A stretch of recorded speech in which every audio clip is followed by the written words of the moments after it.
Welcome back, guys. Here we are. The LaurEm podcast returns. Yes. And we have a really fun topic today. At least we think it's fun. We think all of it's fun. We do. And a lot of today's topic comes out of our anatomy training that we've both had.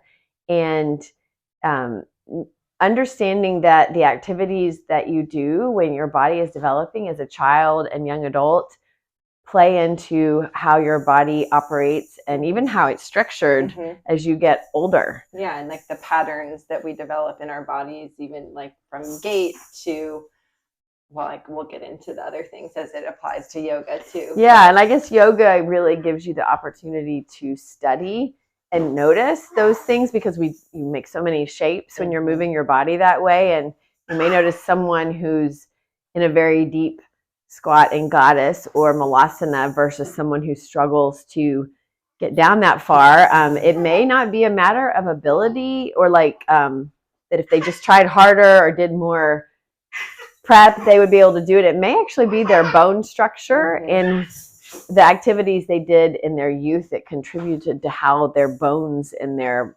muscles and attachments actually formed. And also, and those are two symmetrical examples, but even from side to side, like if you've done something, whether it's a tennis serve or kicking with one specific leg, like soccer, or throwing a pitch or an outlet pass in basketball. Like if you'll be in a certain pose and notice like, that side feels really different from side to side, and you might be wondering, I wonder why does this side feel so different? And maybe it has something to do with what you were doing as a kid and growing up. Maybe not. Maybe that's just how you were born or developed. But I mean, even from sitting at a desk or posture stuff can affect it. But anyway. Yeah, and we're not symmetrical beings. It's important to acknowledge that and accept that. So sometimes your spine may be twisted a little bit one way that turns your body a little bit, but it could also be because of how you move. If I throw with my right hand, I'm oftentimes twisting this way. Right. It's interesting. I was in basketball. One of my jobs for our team was if we were in the opposing team's goal, under their goal, I would get the ball, throw the outlet pass. It was a big baseball pass, to the point guard because we ran a fast break offense. And so I practiced pass after pass against the wall, which would not only make that shoulder stronger and more, perhaps even have more bone laid down. Right, as she was growing up and developing, especially as a younger human. But also the direction that I'm rotating through my spine. This is my easier way of rotating. And also, you're stepping out. Again, when I go this direction, it's just not it's just not comfortable. Not as fluid. This feels so normal because that's what I practiced over and over and over. Right.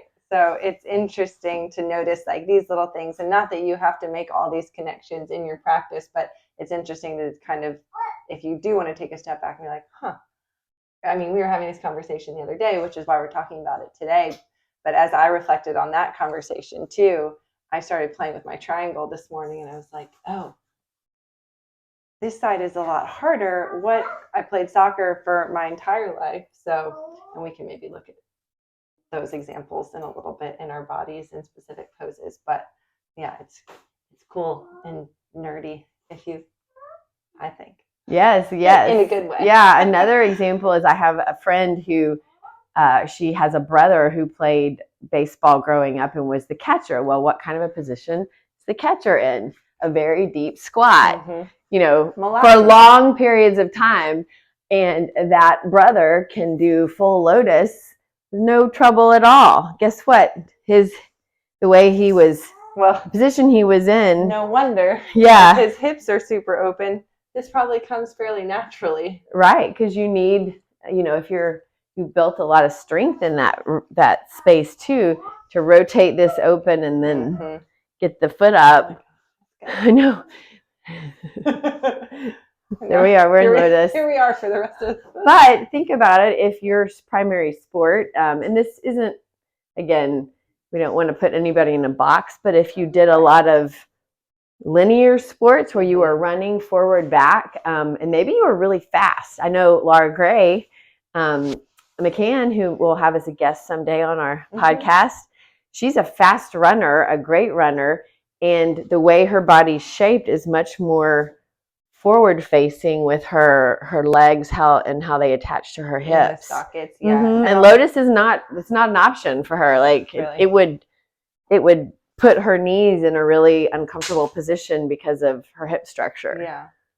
And it's interesting too to look at that, and sometimes I wish we had just like an x-ray that we could just scan everybody's bodies, because it's like where your femur, your thigh bone sits in your hip sockets can be so different, and that can affect how deep is your goddess, how low can you get, like how far out can you turn your toes, that kind of thing. It's not necessarily, like Em was saying, a matter of, oh, I have tight. If you just try harder, or if you would just stretch more. I think that's what I hear more often is, oh, I'm tight, I just can't get that deep. It's like, well, there are some things you could do, but there also may be just a physiological difference in how you're structured that keeps you from looking like your neighbor. Yeah, like a bone on bone compression. It's like there's nothing you can do about that at a certain point. Right. So. Yeah, that could also play into ankle dorsiflexion, the ability to pistol squat. That's definitely one where a lot of people will get frustrated, and having a lot of dorsiflexion in your ankles, meaning how far I can bring, if you see the angle here at my, the front of my ankle, I have actually quite a lot of ankle dorsiflexion, which I think comes from riding horseback, English style, many, many years, where I was sitting, I'll do a little demo, sitting in the saddle, heels were pressing down to the negative because the stirrup goes like right here. Like under the ball of your foot. And so weight was kind of stacked like this. And you had to really push through and your heels, right? Exactly. That gives you balance, and there's tension there, but it's constantly heels down. You're trying not to go like that because you would lose all your balance on the horse, which is if your toes went forward. So what I've noticed about my practice is, I have a lot of ankle dorsiflexion, but pointing my toes has been extremely hard for me. When I first started handstanding, I just focused on a dorsiflexed foot because it felt so foreign and like no connection to the pointed toes. And so it's kind of funny now. I have learned to point, and I point a lot more. But like, this is a pretty sad little point. If you were to look at a dancer, it's not sad. Well, it's just where your well, I also have really long toes, so it's like this little mangly toe. Did you? It is. It's not a really pretty one. It's okay. I don't mind. But you probably pointed more. Well, it's interesting. Speaking of toes, because mine, from being in soccer cleats forever, won't straighten out. We have a little fussy baby with us, but they're like perpetually kind of like little claw toes. Oh yeah, I can't straighten them. They will straighten, so but it's not in your wheelhouse. My pointed toes, so it's like little knuckly.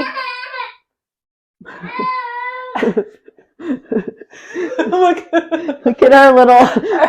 I wish we had a ballerina here, or someone, a gymnast, because I was just talking to someone who was a gymnast who was telling me it was so ingrained in her to point. She was in my yoga class recently, and I mean, that toe was the most beautiful pointed toe ever. I was like, wow, how did she do that?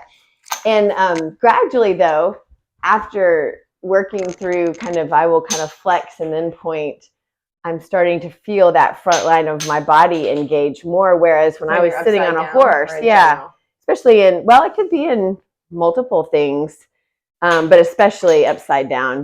But like if you're on a horse, most of the engagement is on the back line of the body. Right. It's not so much engaging the quad. You're not squeezing. Right. Not in a lengthened position where you'd be pointing your toe. Because if you're pushing through the heels, then you're stabilizing all through the back line, right? Yes. And so there is some engagement, but it's not this, which I've been working on for handstanding. Because then that fires up her quad. In the lengthened position, yeah. So it was kind of nice to make that connection in my own body instead of like, why is this so hard? Or kind of fighting it to be like, okay, so maybe I work with what I've got first, Right. and then I'll do the pointy toe thing. Yeah. But if you just go based on like Instagram pictures and what you see, you think, man, mine doesn't look like that, you know? Right. And so that goes back to our previous conversations about like, it's going to look different from person to person. We experience poses very differently, and that's not a right wrong. It's just how our bodies are built and what we did growing up. Like I mentioned, I played soccer, and what we were talking about earlier, if we're showing, so like I'm right-footed. So we were talking about it earlier. I was planting a lot with my left foot, and then, oh, perfect. Thanks, Smoosh. Oh, look at that. Footwork. Missed it. Haven't played in a while. So if I'm planting Look at mama. with the left and then, you know, striking with the right, but, you know, usually a pass, I'm in external rotation in my right leg, and this guy's, you know, pointing where I want to pass. Here you go, bud. So this, I mean, of course, you know, I pass with my left too, but this was the dominant one, always an external. So for my triangle specifically, like this feels way easier, I guess, to find the length and get feels my natural hips to you. Back. And this side just feels like a little jammed, a little sticky, like in specifically, I guess, yeah, my left hip. I can't get the bottom hip tucked under as much. So again, it's just like kind of unexplored space, maybe. Yeah. Like if you were doing some active external rotation. Yeah, because all of this kicking, had like the power still it comes from your hip there. So, you know, there you go, Smooshers. Here. Can you like flip it up in the air to him with your foot? It's a really small ball. That's fun. I still want to see you in action sometime. Maybe sometime you can see me riding a horse and then jumping. Hey, Nala, what do you have? Another thing I noticed too is, you know, I'm super comfortable in a squat position, and even in a tuck position, so like in a handstand, like tuck is really easy, uncomfortable for me, and being in that kind of symmetrical space. Whereas for a lot of people, entering a two-footed handstand to a tuck is really difficult. And I wonder too, and this kind of brings us back to proportions, but because your legs are longer, being in a tuck instead of it's way easier. Lowers your center of gravity. Totally.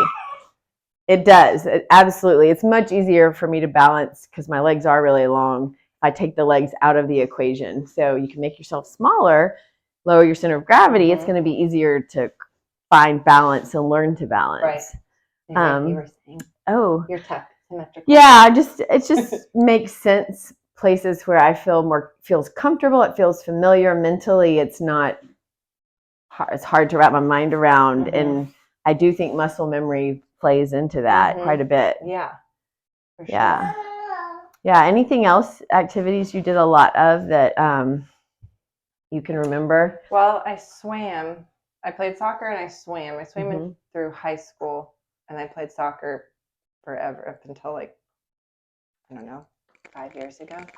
But I mean, I guess I did freestyle and backstroke. But your shoulder blades are pretty mobile. I wonder if that, I mean, they could have naturally been mobile, but I wonder if that comes from having moved them a lot. And they're like, they can ring out. Yeah. But I do have trouble like getting them plugging them. Yeah. Although when I was moving my literal ton of grass this morning, I was thinking about plugging them down and back and like engaging serratus and keeping my core engaged to help support. There's a lot of trips. I probably got tired by the end. But it was interesting. I was like, how can I make this? Yeah, because you probably could do it like this. Yeah. But, and let's turn you backwards so they can see. We'll just take a little teaching moment I don't here. know why I went around that So way. if you were just kind of not engaged. And this is like core is not engaged, so my low back is taking more. And I can see her shoulder blades kind of, it's not in a super it's not strong. Stable position. Yeah. And you think about that for handstands too, and like plugging your shoulder blades in to get that, like kind of this guy. Yeah. And that's essentially what I was doing. Yeah. So that I was taking more with like bigger, stronger structures instead of just trying to do it with like biceps and. Yes, because a lot of times you may be stronger somewhere else, and that's where you move from. Right. But then it doesn't show up till you're trying out some skill that, you know, maybe requires a different type of stability or activation in a different place. And you realize, I don't have a context for that. Right. So I never really had to do it like that. Well, and being a soccer player too, there's not a lot of upper body like stabilizing or just you're balancing and just holding people off the ball. Don't bring that elbow up. Your little box. Yeah. Anyway, another thing we could show you is our goddess squats. Oh yeah. Because everyone, if you've been in a class, you've seen LaurEm Vestal in a goddess squat, and you've thought, how is she that low to the ground? Well, partly there's a couple of reasons. My legs are so true. However, shorter than she does have quite a bit of external rotation of her femur in her hip socket. So I bet where her thigh bones come out of her hips, it's be more a little more lateral. Yeah. Which could play into the soccer being, I don't know, if that could help with the soccer. Maybe, because we have to be so multi-directional. And working your center of gravity. I do think shorter legs, I've noticed a lot of professional soccer players are not long in the leg. They're a little more compact. Lower body's closer to the ground, like their center is lower, which makes sense because I feel very uncoordinated, like trying to kick things. Yeah, because like I'm really pathetic. I mean, like watch, I probably would miss that.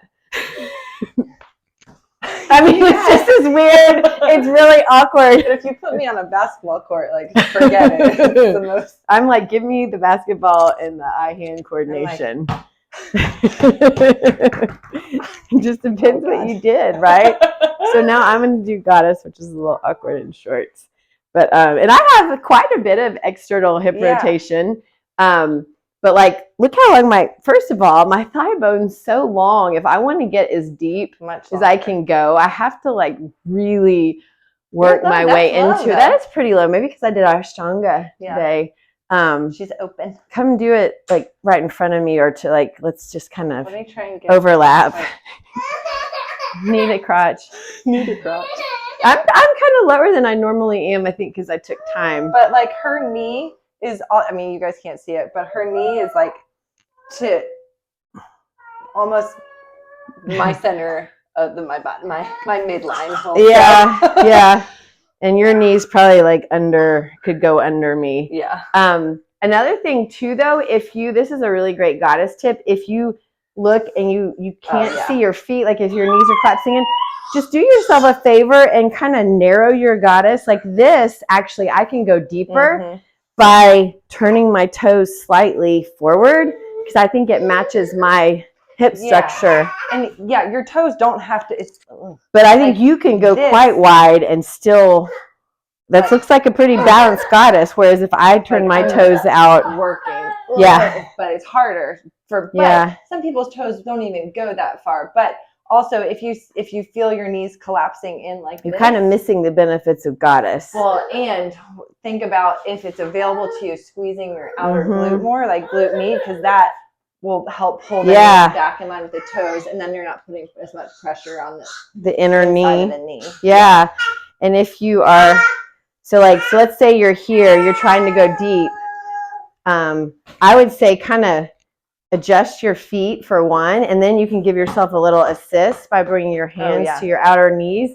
Squeeze your glutes and push the knees into the outer knee into the hand. It's like, and I can go lower, and it's hard, but I'm working like crazy. You can do that also in Warrior 2 because you gave me that assist yesterday in class. That's been my assist of the week, I think. It was really good.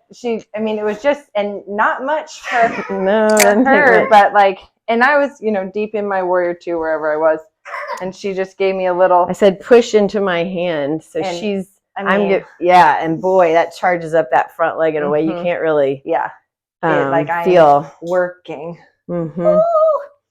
Yeah. You want the other side? Not really. You did enough. Okay. It's just a couple seconds.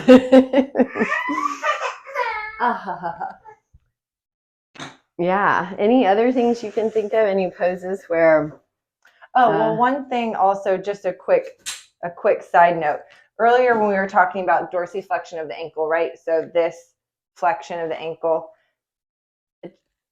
a lot of people grew up hearing like, don't let your knees go past your toes. Oh yeah. Well,